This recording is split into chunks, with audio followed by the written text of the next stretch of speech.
Jesus makes an extraordinary statement in the Gospel of John, chapter 14, verse 9. He says, "He who has seen me has seen the Father." I remember reading that thinking, who does he think he is? God? And the answer is yes. In fact, you go back to the 10th chapter, verse 33, and there's a stunning scene. It's frightening. The Jewish leaders pick up stones to stone him to death. Why? Because they considered him a blasphemer, saying, "He, being a man, makes himself equal with God." Equal with God. Who did he think he was? God? He certainly didn't backpedal. He didn't deny when they said that. He did not deny at all.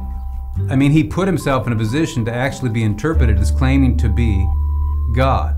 And the same criticism earlier in John 5, verse 18. There again, they are very upset with him, saying, "He, being a man, makes himself equal with God." Equal with God.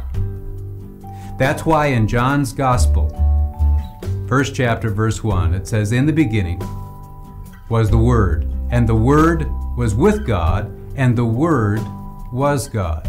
That phrase, "the Word was God," what's he talking about?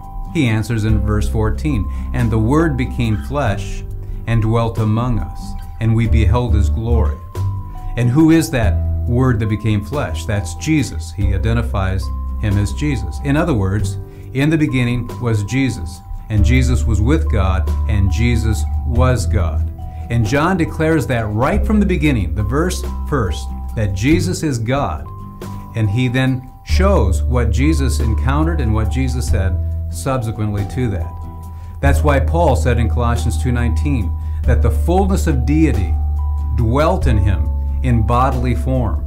That's why Paul said in Philippians 2:6 that Jesus did not regard equality with God a thing to be grasped. In other words, when he became man, he voluntarily surrendered certain divine attributes because he became the servant. He took on our form. Now, why is all this relevant? Well, for me, I wasn't raised in the church, and I had to answer the question, who does he think he is? God?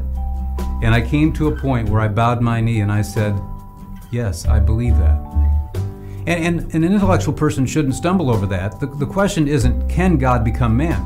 God's supernatural. And a supernatural God can do supernatural things. So if God wanted to become man, he could, right? I mean, he could. I'm not saying that he did. But a supernatural God can do supernatural things. And I thought to myself, God could become man. So then I realized the question that I had to ask myself wasn't this. Can God become man? The answer to that is yes. The question was this. Did he? And is Jesus accurate in his own self-assessment when he put himself in a position where he said things that others thought that he was God? Was he correct in wanting them to answer this question? Who do you think I am? God? I'm telling you that I am. And I want you to ask yourself, who does he think he is? God?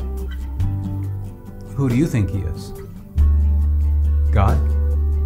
This Christmas season, God became man and dwelt among us. Emmanuel, God with us. I trust that this Christmas you will think through your faith, intellectually, that you will trust the truth claims that are set forth here. The heart can't accept what the mind rejects. What do you believe? What do you believe? I hope you have a blessed Christmas as you celebrate the birth of God.